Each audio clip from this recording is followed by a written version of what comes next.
Every year, people across the globe report strange encounters with animals that appear completely out of the ordinary, creatures that seem to defy earthly biology.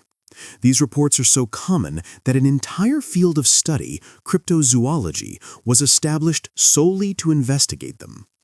In the early 1970s, a small rural town in Illinois became the brief setting for a baffling event involving an entity so enigmatic that it has never been seen by the residents or anyone else since. The enduring question is, what exactly was the Enfield Horror? The U.S. state of Illinois covers a vast region, stretching from the shores of the Great Lakes all the way to the Ohio River Basin. While it is home to one of the nation's biggest cities, Chicago, the majority of the state is much more rural, with 4.8 million acres of woodland. It's perhaps not a surprise, then, that a geographical area with such diverse climate zones would also be the source of more than its share of unsettling cryptid tales. As is often the case across the Americas, some of these stories date back centuries, long before European settlers arrived on the continent. A prime example is the enormous piasa bird, which is rumored to haunt the skies above the Mississippi River, swooping down without warning to attack unsuspecting travelers. Its name translates to the bird that devours man, tracing back to Illinois tribal folklore. Father Jacques Marquette first documented seeing murals depicting this beast back in 1673. Although called a bird, the creature shown in these ancient images has horns, red eyes, a beard, and a serpent-like tail, leading historians to agree it bears a closer resemblance to a dragon.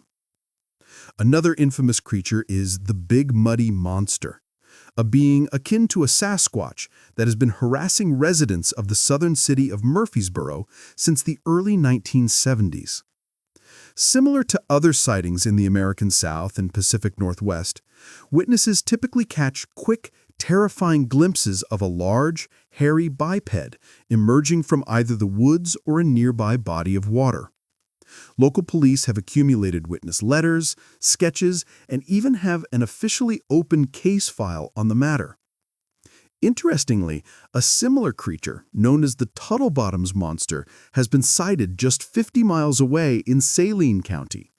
Witnesses there also describe an ape-like beast moving on two legs, but this one is said to possess a long snout. Further south, near the Missouri border since the 1940s, the creature is known as Momo, a 7-foot-tall, foul-smelling humanoid. Cryptozoologists argue that the fact that numerous people across different areas report seeing the same kind of creature suggests that something indeed lives in the North American wilderness. Other scientists, however, are skeptical. They propose that Bigfoot is a cultural template, meaning the concept is so deeply ingrained in human awareness that nearly everyone is familiar with it. For events involving mass sightings, like those in Illinois, the debate often focuses on collective behavior, such as mass hysteria or social contagion. This leads us directly to the Enfield Horror. While most agree the creature at the center of this incident was not a Sasquatch, the Bigfoot phenomenon provides a useful framework for understanding the events of the spring of 1973. Witnesses described this mysterious trespasser as having 3 legs and being able to jump great distances. It terrorized the small town for several weeks. During this time, it encountered multiple residents, left behind physical evidence of its presence, and one witness even managed to record its unique call. Then, just as abruptly as it had arrived, the inexplicable creature vanished, leaving behind only questions, theories, and doubt. On the evening of April 25, 1973, local Enfield resident Henry McDaniel and his wife arrived back at their home. It was just after 9 p.m. The family, including their 2 children, Lil and Henry Jr., lived in a somewhat isolated spot on the edge of town, enjoying the rich natural beauty of southern Illinois. However, upon entering their house that night, the serenity of nature had turned hostile. The parents found their two children extremely upset and in tears. The children explained that about an hour earlier, they had heard a series of odd noises coming from the other side of the front door. They described a nervy scratching sound, almost like an animal was attempting to get inside. Curious, the children quickly opened the door, hoping to see what animal was making the noise. Instead, they saw something far more terrifying than any raccoon or possum. According to Henry Jr., the creature they saw had 3 legs, a short, squat body, and 2 massive eyes that he described as being as big as flashlights. Still reeling from the shock, the boy reacted slowly when the wicked-looking creature reached out its arms, its huge claws only inches from his face. Fortunately, his survival instincts kicked in, allowing him to slam the door shut before grabbing his sister and rushing to their bedroom to hide until their parents returned. While listening to his children's dramatic account, Henry Sr. noticed a persistent scratching noise coming from the outside of the door they had just closed. At this point, he was convinced that the children had merely seen a wild animal, and their imagination had embellished the sighting. Hoping to teach them a lesson, he marched deliberately to the door and flung it open. But instead of a familiar forest critter, he faced a vision of pure dread. With the porch light on, Henry got an even better look than his children. The creature stood about 4.5 feet tall and was covered in a layer of short, light gray fur. Its face was dominated by oversized, pink-colored eyes. Its 2 short arms ended in long claws, attached to a stocky torso, with the rest of its body supported by 3 long, powerful legs. Just like his son, Henry slammed the door shut on the intruder. He quickly yelled at his wife to take the children to their room, armed himself with a .22 caliber rifle and a flashlight. When he kicked the front door open again, he saw the creature slowly retreating from the house, moving toward the backyard fence. Without hesitating, he raised his rifle and fired 4 rounds at the intruder. To his astonishment, the shots had no effect, only prompting an angry hiss from the beast. For a moment, Henry thought it would turn and attack. Instead, he watched in utter confusion as it bent its long legs backward and then launched itself, clearing his entire yard in a series of leaps before vanishing into the nearby trees. Instinctively, Henry reloaded his rifle and started to give chase, but then realized this would leave his family unprotected. Convinced the creature would have already entered the home if it could, he decided to retreat back inside and immediately called the police. Shortly after, 2 state troopers arrived to find the entire family in an extremely anxious state. Henry was certain he had hit the creature with at least 1 shot. He described the noise it made as sounding almost like a wild cat and noted he had never seen anything move so quickly, emphasizing its ability to cover 50 feet in just a few bounds. Despite their hesitation to believe such a fantastic tale, the troopers could not deny that something had occurred. There were footprints and long scratch marks visible on the home's doors and siding. The next morning, crime scene investigators took photos of the claw marks, noting they were deeply embedded in the wood. They also made plaster casts of the footprints leading away from the property, which were unlike anything the investigators had encountered. They were described as resembling a dog's paw, but with 6 toes instead of 4. Oddly, the prints varied in size. One examiner noted they seemed to show the owner had 2 dominant feet and a smaller one set slightly further back. Even with this physical evidence, the authorities remained skeptical of the McDaniel's full account. However, when they returned to the station later that morning, they were shocked to learn that chaos had erupted in their absence. That very morning, a different group of officers had been sent to a separate address to speak with 10-year-old Greg Garrett. Garrett informed the troopers that roughly half an hour before the events at the McDaniel home, he had been involved in a similar incident. He was cutting through alleyways to hurry home when something heavy and squat emerged from the darkness, colliding with him and knocking him down.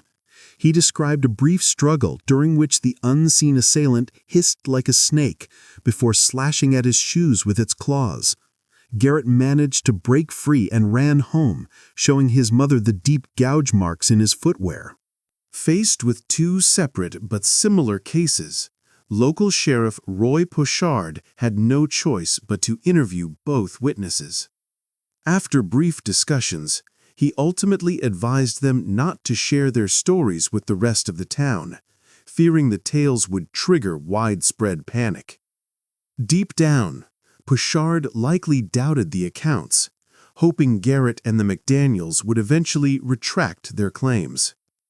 Unfortunately for the sheriff, on May 7th, Henry McDaniel decided to act after experiencing a second sighting.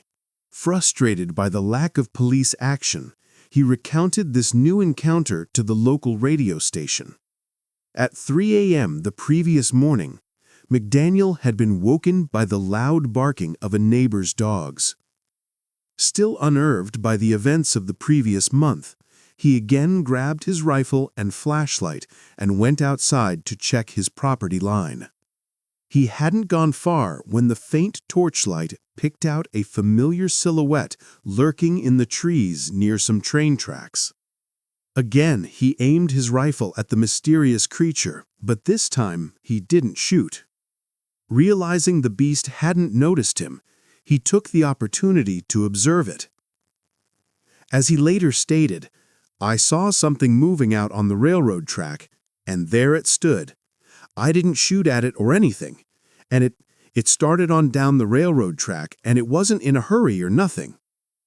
After several minutes, the creature bounced away again, using a powerful series of leaps to disappear into the brush. As expected, the resulting broadcasts and newspaper stories sent the town's inhabitants into a frenzy. However, it also drew large crowds of curious visitors and onlookers from surrounding areas, many eager to catch a glimpse of the mysterious entity, or even kill it. The disruptive activities of these newcomers quickly pushed Sheriff Pochard to his limit. Any remaining restraint vanished the moment he received reports of shots being fired. Driving to the location of the latest incident, Sheriff and his deputies found a group of 5 hunters, excitedly shouting and pointing into a patch of undergrowth. The men wildly gestured at the trees, telling the skeptical officers that they had seen a monster approaching them. They described it as a monkey-like creature covered in gray fur. As it slowly came closer, several members of the group opened fire, only to find that their bullets seemingly had no effect. The creature, once again, fled via a series of powerful leaps and bounds. Searching the location and finding no proof that any animals had been there, Pochard immediately decided to arrest all 5 men. When this account was also published, it had the opposite effect of the previous story. Instead of a surge in visitors, people began to stay away, much to the sheriff's relief. But just as the controversy seemed to be fading, the town's unusual visitor made one final bizarre appearance. One of the many people who ignored the official advice not to hunt for the creature was a Midwest radio personality named Rick Rainbow. As the director of WWKI in Kokomo, Indiana, he had heard McDaniel's reports firsthand and decided to visit the area with several companions. Not long into their search, the group discovered an abandoned, decaying property about a mile from the McDaniel home. As they examined the ruins, a squat, gray figure unexpectedly emerged. Upon seeing the assembled hunting party, the fur-covered creature instantly let out a haunting cry before leaping vertically into the air and disappearing into the nearby forest. Rainbow later described how it fled the group using a series of equally spectacular leaps, moving so far and so fast that he and the other hunters had to quickly abandon their pursuit. It was while retelling his story that Rainbow produced a tape recorder, claiming he had captured the creature's cries as it fled. he decided to take these tapes to renowned cryptozoologist Loren Coleman, who listened to them and agreed they were unlike any creature he had ever investigated. Coleman later traveled to Enfield to interview the witnesses personally, even photographing some of the damage to the McDaniels' residence. While there, he recalled hearing some strange, banshee-like sounds in the woods, but never had a direct sighting. Though one might assume this is where the Enfield Horror would become a national sensation, the opposite actually happened. Following the Rick Rainbow encounter, the story essentially came to an end. There were no further sightings that year or the following year. With nothing to refresh interest, the creature faded into obscurity. Despite leaving behind a file full of evidence suggesting its existence, there were never any concrete answers as to how it came to terrorize this small Illinois town. As with many obscure cryptid sightings in North America, the passage of time has not been kind to the Enfield Horror, or to those who encountered it. In the years following the initial sightings, familiar accusations have been aimed at the town's civic leaders and newspaper reporters, alleging the tale was fabricated or exaggerated. The most likely motivation for such a conspiracy would be simple: to boost interest in the town and hopefully draw more visitors. Beyond that allegation, there are those who believe that, like many similar sightings of that era in American history, the Enfield Horror is a classic case of mass hysteria. In fact, the incident was the subject of a study on social contagion at Western Illinois University in 1978. The researchers ultimately concluded that only a few of the sightings, particularly those involving the McDaniels, could be considered even remotely credible. The rest, they argued, stemmed from media-fueled rumors and suggestibility. As for the initial events, they proposed that the witnesses simply misidentified a common farm or wild animal due to the high-stress nature of the encounter. This, in turn, sparked a chain of subsequent mistaken sightings where new testimony was influenced by previous accounts. That being said, mass hysteria cannot manufacture physical tracks or scratches. Even if we argue the McDaniel family didn't see a three-legged, hairy creature with large claws, it seems clear that something was there that night. The officers and crime scene investigators who saw the tracks had zero reason to lie or actively fake evidence. This brings us to the second common theory, that the entire event was a hoax. Indeed, some have suggested the story was a direct result of tension between Sheriff Poshard and certain local residents, including Henry McDaniel. Some Enfield residents claimed McDaniel had a reputation for being eccentric and outspoken, and may have had previous run-ins with the sheriff's office. It's plausible that he might have embellished his encounters as a way to frustrate the lawman, knowing the chaos a monster panic could cause. These arguments seem strengthened by the fact that young Greg Garrett later admitted to fabricating his encounter when his account came under scrutiny. Some sources claim he said it was a joke, one that could have been inspired or encouraged by adults in town. But could Garrett have heard about the monster sighting so quickly? Even considering how fast news travels in a small town, it seems unlikely, especially since he told his mother his story before the McDaniels' encounter was reported. Might he have been pressured into saying he made the whole thing up?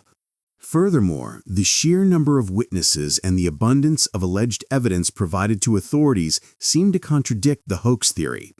Besides the McDaniel children, there were numerous sightings from people unconnected to the local community who would have been unaware of any existing town tensions. If it was a hoax, the only way to fully explain the scratches on exposed surfaces near the sightings, the bizarre footprints, and the audio recordings of strange animal cries would be to assume McDaniel faked them. Eccentric or not, would he damage his own home or run into the woods making animal noises while armed men were patrolling? It seems unlikely.